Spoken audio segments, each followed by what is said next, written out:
Welcome to new TV Telugu. ఇప్పుడు AP top 10 చూద్దాం.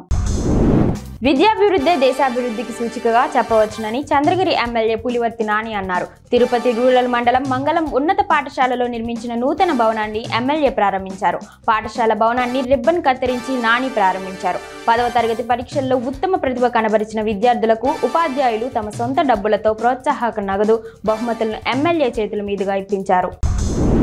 తనపై వస్తున్న ఆరోపణలపై మాజీ మంత్రి బాలినేని తీవ్ర స్థాయిలో మండిపడ్డారు. ఒంగోలులో విలేకరుల సమావేశంలో మాట్లాడుతూ దమ్ముంటే నాతో పెట్టుకోండి, కార్యకర్తలతో కాదని ఫైర్ అయ్యారు. చోట లీడర్లు బాలినేని ఒంగోలు విడిచి పారిపోయాడని ఫ్లెక్సీలు వేయడం, జనసేనలోకి పోతున్నాడని చెప్పిస్తున్నారని మండిపడ్డారు. రాజకీయాలు వదిలేద్దాం అనుకున్నా కానీ మీరే రప్పించారని ఒంగోలు విడిచిపెట్టనని తెలిపారు. కనిగిరి ఎమ్మెల్యే బుగ్ర నరసింహారెడ్డి మీకోసం మీ ఎమ్మెల్యే అనే వినూత్న కార్యక్రమాన్ని సోమవారం నుంచి మున్సిపాలిటీ పరిధిలోని ఇందిరా కాలనీలో ప్రారంభించారు. ఈ కార్యక్రమంలో భాగంగా అధికారులతో కలిసి ప్రజల సమస్యలను తెలుసుకొని వాటిని పరిష్కరించే దిశగా చర్యలు తీసుకుంటున్నారు. ఎమ్మెల్యే తమ చెంతకే వచ్చి సమస్యలను కనుక్కోవడం పట్ల పట్టణ ప్రజలు ఆనందం వ్యక్తం చేస్తున్నారు. ఏలూరు కలెక్టర్ కార్యాలయంలోని గోదావరి మందిరంలో రాష్ట్ర గృహ నిర్మాణ శాఖ మంత్రి కొలుసు పార్థసారథి అధ్యక్షతన అధికారులతో సమావేశం నిర్వహించారు. ఈ సందర్భంగా దెందులూరు ఎమ్మెల్యే చింతమనేని ప్రభాకర్ రావు మాట్లాడుతూ వైసీపీ పాలనలో దెందులూరు నియోజకవర్గంలో జరిగిన అవినీతి అక్రమాలపై చర్యలు చేపట్టాలని అధికారులను ఆదేశించారు. కలెక్టర్, ఎమ్మెల్యేలు, అధికారులు పాల్గొన్నారు.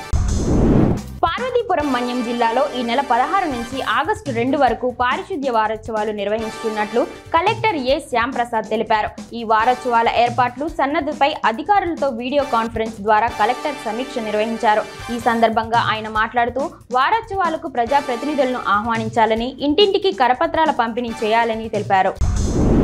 ఆత్మకూరు పట్టణంలోని శాంతినగర్ వద్ద ప్రభుత్వ స్థలాలను కొందరు ఆక్రమించి ఇళ్లను నిర్మిస్తున్నారని పలు ఆరోపణలతో పాటు పలు పత్రికల్లో కథనాలు వచ్చాయి. దీంతో మున్సిపల్ అధికారులు స్పందించారు. మున్సిపల్ అధికారులు జేసీబీ సహాయంతో అక్రమ కట్టడాలను కూల్చివేశారు. ప్రభుత్వ స్థలాల్లో అక్రమ కట్టడాలు కడితే చర్యలు తప్పవని అధికారులు హెచ్చరించారు.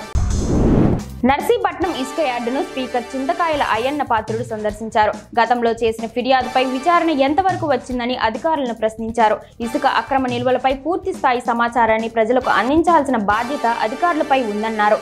దీనిపై స్పందించిన జయరాం పూర్తి నివేదికను త్వరలో అందిస్తామన్నారు. ప్రజా సంక్షేమమే పాలకుల కర్తవ్యమని, అలాంటి కర్తవ్యాన్ని మరిచితే ప్రజలు సమస్యల సుడిగుండంలో కొట్టి మిట్టాడక తప్పదు. గత ప్రభుత్వంలో జరిగిన తప్పులకు ప్రజలు ఇబ్బంది పడుతున్నారు.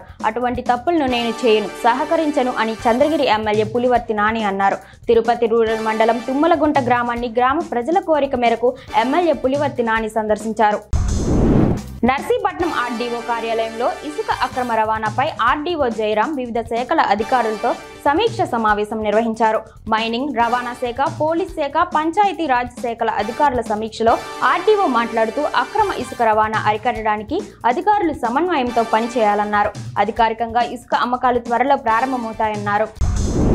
2024 సార్వత్రిక ఎన్నికల్లో ప్రతి నియోజకవర్గంలోనూ ఫోటోగ్రాఫర్ మరియు వీడియోగ్రాఫర్లుగా విధులు నిర్వహించిన వారికి అధికారులు వెంటనే బిల్లులు చెల్లించాలని పుట్టపర్తి, ధర్మవరం, హిందూపురం, పెనుకొండ ఫోటో మరియు వీడియోగ్రాఫర్స్ యూనియన్ నాయకులు డిమాండ్ చేశారు.